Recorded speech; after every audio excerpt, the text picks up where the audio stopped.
What if I told you that something as innocent as giving your grandchild a few $1,000s or taking a long holiday overseas could actually cost you your pension or even land you in legal trouble? Most Australian pensioners have no idea these laws exist, but they're real, and they've already caught thousands of people completely off guard. In this video, I'm revealing the 8 shocking Centrelink laws that could secretly drain your pension, affect your home, and even impact your freedom, and trust me, number 7 will leave you speechless. So don't skip a second, because by the end, you'll know exactly how to protect yourself and your hard-earned retirement money. Hey everyone!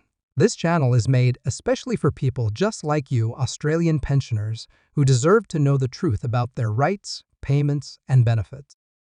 I'm going to upload this full topic very soon, breaking down each shocking law so you can protect your pension and avoid costly mistakes. So if you want to stay one step ahead of Centrelink, make sure you hit that subscribe button right now, because this channel is made for you. Don't miss it. Every Australian pensioner deserves to live their retirement years with peace of mind, but there are some surprising laws that could catch you completely off guard if you're not careful. These aren't just minor technicalities that lawyers argue about in courtrooms. These are real laws that can affect your pension payments, your savings, and even whether you end up with a criminal record. Some of these rules seem so unusual that many pensioners don't believe they're real until it's too late. Whether you've been receiving the age pension for years or you're just about to apply, understanding these shocking laws could save you thousands of dollars and protect you from unnecessary stress and legal troubles. Let's start with something that shocks almost everyone when they first hear about it. Did you know that if you give away money or assets to your children or grandchildren, Centrelink can still count those gifts against you for up to 5 years? This is called the gifting rule, and it's one of the most misunderstood laws affecting Australian pensioners. Many grandparents naturally want to help their family members by giving them money for a house deposit, paying off debts, or simply sharing their wealth while they're still alive to see their loved ones enjoy it. However, Centrelink has strict limits on how much you can give away without it affecting your pension. Currently, you can only gift up to $10,000 per financial year or $24,000 over 5 financial years without any penalties. If you give away more than this, Centrelink will treat the extra amount as an asset that you still own, and they'll assess it under the income test using deeming rates. This means you could lose hundreds of dollars from your fortnightly pension payment, even though you no longer have that money. The really shocking part is that this rule applies even if you gave the money away years ago, as long as it's within that 5-year period. Many pensioners have been caught out by this rule when they helped a struggling child or grandchild, only to find their pension reduced months or even years later when Centrelink conducts a review. The second shocking law relates to your family home, which most people assume is completely protected from pension asset testing. While it's true that your principal place of residence is generally exempt from the assets test, there's a catch that many pensioners don't know about. If you move into aged care and your home remains empty, or if only your partner who isn't eligible for aged care remains in the home, the value of your house can suddenly become assessable after 2 years.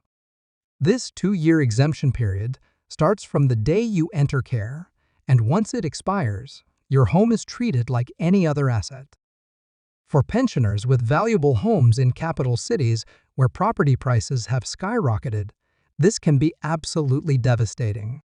Your pension could be reduced significantly or even canceled entirely if your home value pushes you over the asset test threshold. The only exceptions are if your partner still lives in the home and is receiving an income support payment, or in certain circumstances involving dependent children or careers. Many families have no idea this rule exists until they receive a letter from Centrelink informing them that their loved one's pension has been cut or canceled.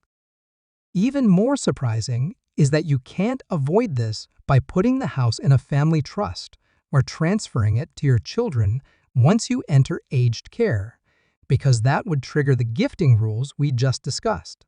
The third law that shocks many pensioners involves overseas travel. Most retirees dream of spending extended time overseas visiting family, exploring new countries, or escaping Australian winters by heading to warmer climates. However, if you're receiving the age pension and you leave Australia for more than 6 weeks, your pension payment may be affected. The rules are incredibly complex and depend on various factors, including how long you've lived in Australia, whether you were an Australian resident during your working life, and which country you're visiting. For some pensioners, their pension will stop completely after 6 weeks overseas. For others, it might continue, but at a reduced rate. The Australian government has agreements with some countries that provide limited portability, but these agreements don't cover everywhere, and the rules are different for each country.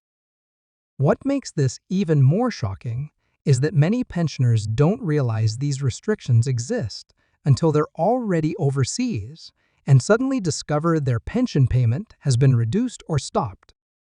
If you're planning to spend several months overseas visiting family or taking an extended holiday, you absolutely must notify Centrelink before you leave and understand exactly how long you can be away before your payments are affected. Failing to notify Centrelink about overseas travel can result in serious penalties, including having to repay money and potentially being prosecuted for fraud. The fourth shocking law concerns renovations and home improvements. Many pensioners who own their homes decide to use their savings to make their house more comfortable or to add features that will make aging in place easier, such as bathroom modifications, ramps, or garden improvements. What they don't realize is that if these renovations increase the value of their home significantly, and they later need to move into aged care, they could face unexpected consequences. While your home remains exempt from the assets test while you're living in it, once you move into aged care, the 2-year exemption we mentioned earlier comes into play. But here's the really shocking part that catches people out. If you sell your family home to pay for aged care or for any other reason, and you make a large profit from renovations you've done over the years, that money becomes an assessable asset immediately. Many pensioners have spent $50,000 or $60,000 improving their homes over their retirement years, thinking they were making a good investment and that their home was protected. Then, when they need to move into care and sell the property, they suddenly find themselves with hundreds of thousands of dollars in assessable assets, which can disqualify them from the pension, entirely or significantly reduce their payments. The timing of home sales and the management of proceeds require careful planning that most pensioners never think about until it's too late. The fifth law that shocks Australian pensioners relates to loans to family members. Many parents and grandparents want to help younger family members, but can't afford to give away large amounts due to the gifting rules. So instead, they decide to loan money to their children for a house deposit or to start a business, with an informal agreement that it will be paid back someday. However, unless this loan is properly documented with a formal loan agreement, commercial interest rates, and evidence of regular repayments, Centrelink will treat it as a gift, not a loan. This means all the gifting rules apply, and the amount will be assessed as a deprived asset if it exceeds the gifting thresholds. Even if you have a written agreement, if the terms aren't commercial, meaning the interest rate is below market rates, or there's no set repayment schedule, Centrelink can still decide it's actually a gift in disguise. The shocking part is that many families create these informal arrangements with the best intentions, genuinely planning for the money to be repaid eventually, only to discover years later during a Centrelink review that their pension has been affected because the loan wasn't structured properly. To make matters worse, if the family member you loaned money to genuinely can't pay it back, and you write off the debt, that's considered a gift at the time you write it off, which can trigger penalties even if the original loan was years ago. The sixth shocking law involves income from hobbies and side activities. Many retirees take up hobbies that occasionally generate income, such as selling crafts at markets, doing casual lawn mowing for neighbors, tutoring students, or selling vegetables from their garden. What shocks most pensioners is that this income must be reported to Centrelink, and it can affect their pension payments. Even small amounts of regular income from hobbies can push you over the income test threshold and reduce your pension. The law doesn't distinguish between income from a formal job and income from casual activities. If you're making money, even from something you consider just a hobby, Centrelink considers it assessable income. Many pensioners have been shocked to receive debt notices from Centrelink demanding repayment of overpaid pension amounts because they didn't report income from hobby activities. Some retirees argue that these activities barely cover costs, or that they're just covering expenses, but unless you're operating at a genuine loss with proper documentation, Centrelink will assess the income. The rules become even more complicated if you're selling items you've owned for a while, because then capital gains tax rules might also come into play. This law has caught out countless pensioners who never imagined that selling a few craft items at the local market or doing some casual gardening work for friends could jeopardize their pension. The seventh law that shocks pensioners relates to relationship status and how it affects pension payments. If you start a new relationship after becoming a pensioner, whether you're widowed, divorced, or separated, the law requires you to notify Centrelink when that relationship becomes established. The shocking part is how Centrelink defines a relationship. You don't have to be married or even living together for Centrelink to consider you a member of a couple. If you're in a relationship that Centrelink determines has the characteristics of a couple relationship, your pension can be affected, often dramatically.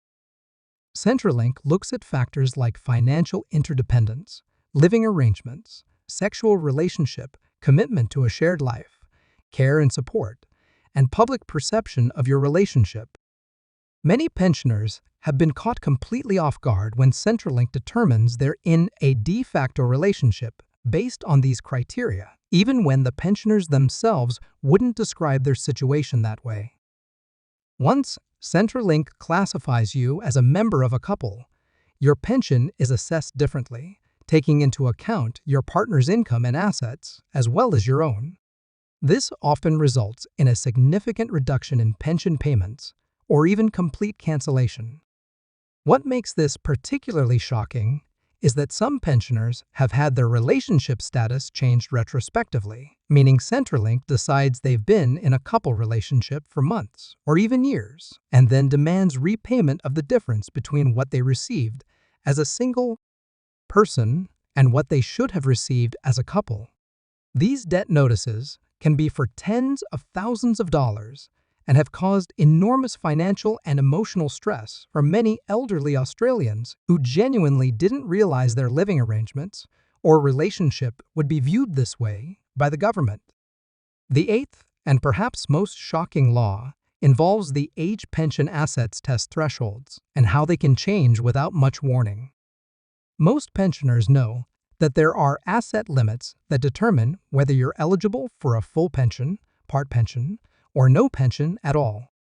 However, what shocks many people is that these thresholds are adjusted regularly, and changes to government policy can suddenly make you ineligible for benefits you've been receiving for years.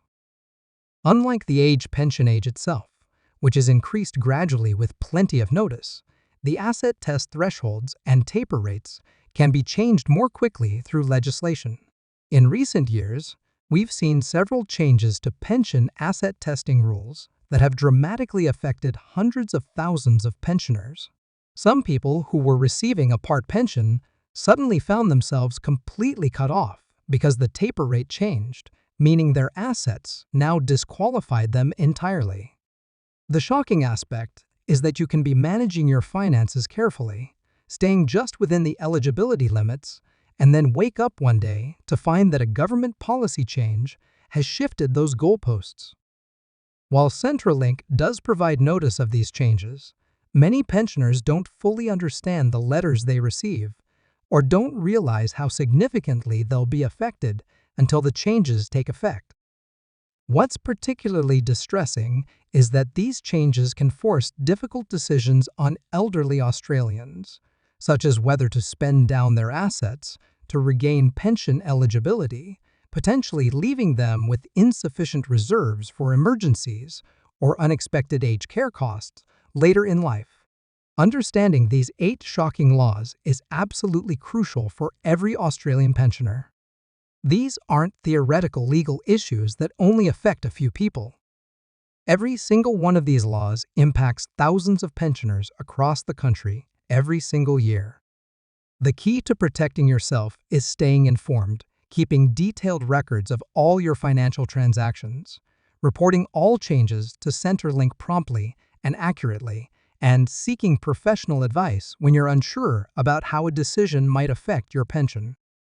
Many of these situations can be managed effectively if you plan ahead and understand the rules, but they can be devastating if they catch you by surprise. Your retirement should be a time of security and enjoyment, not a time of stress about complex laws and unexpected penalties. Take the time to review your own situation against these 8 laws and make sure you're not at risk of an unpleasant surprise from Centrelink.